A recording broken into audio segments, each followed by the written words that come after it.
Hey, let me ask you something. The human body works on food, not chemicals or pills or drugs or medications or air or sunlight or gasoline or coal or anything. The human body relies on food for health, well-being, and overall functioning. Yet how come, as a person on disability, I'm given $90 a month for food stamps or SNAP benefits in the nation's capital? However, the government would be willing to pay through Medicaid thousands upon thousands of dollars if I chose to have a doctor prescribe me chemicals or drugs or pills that would supposedly make me better and sustain me. Literally $5,000, $10,000, $15,000, or $20,000 worth of medication every month. Yet why only $90 for nutrition, for food? It tells you really what the government is really up to. The reason I returned to Washington, D.C., which is where I grew up in the suburbs, is to effect changes in Congress. To understand how to effect changes in Congress and to understand how our government works. Unfortunately, during the coronavirus or COVID, when the world was shut down, a lot of evil people did a lot of evil things behind the scenes in Washington, D.C. And now a select group of government officials, military, and police are hiding all the things, all the hidden and isolated people in solitary. All of the chambers of commerce that are basically movie sets that represent the chambers, not chambers of commerce, the chambers of Congress. Did I say Congress? Is Congress like the cons and the pros and cons?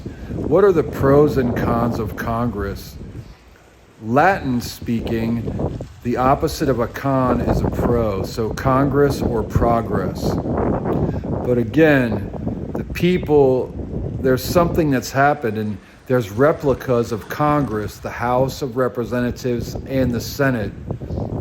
There's a replica of each underground here on Capitol Hill, and there are other replicas in Culpeper underground at the repository for all of the films and books and government documents and people in the mountain on the side of the hill in Culpeper, Virginia. But what else are they hiding? How come it seems that certain Congress people are being held against their will, and their only chance to get people on their side is through their social media posts or what they're able to get onto the news? I'm willing to bet the architect of the Capitol, which are the men and women behind the scenes who run the Capitol, are at odds right now with the Sergeant at Arms and certain members of the military. The reason is because there's two options. One is to have a future with democracy. The other is to have a future where a so-called revolution took place when human traffickers and drug dealers took over the nation's capital when Donald Trump incited a riot just before Joe Biden became president. You can call it what you want. It's reality, and it's something that, well, I guess let's just put it out there. Who knows about it? Who wants to change it? And who wants to keep creating a certain class or group of people?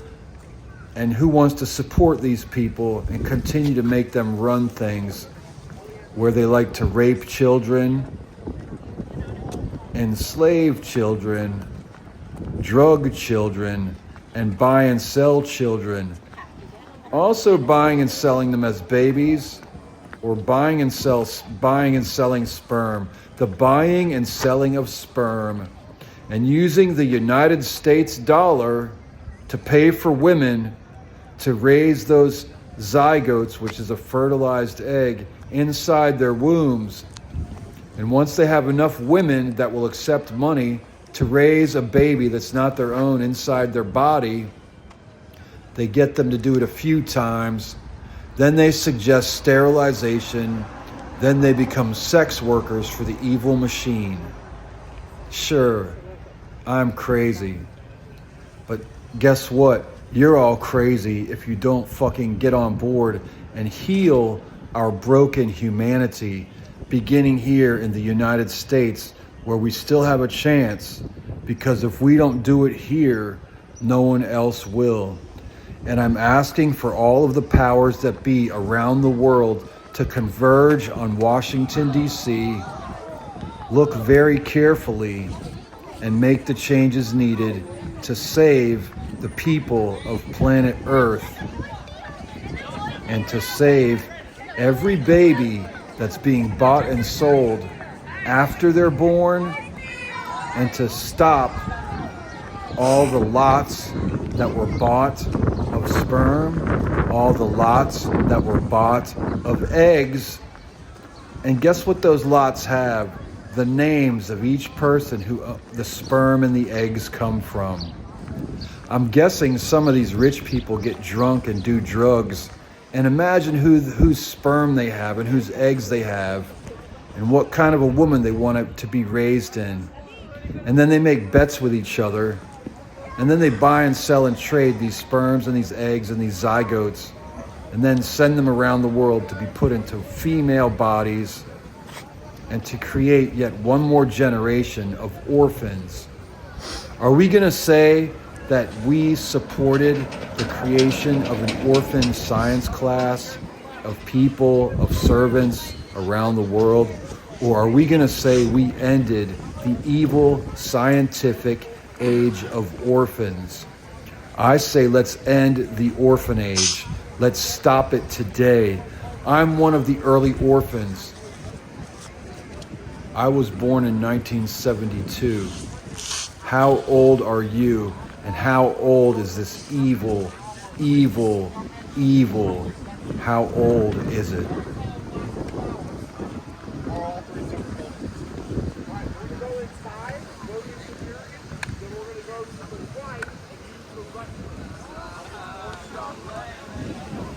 I'm deputized and I get out of here.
How you doing today, man?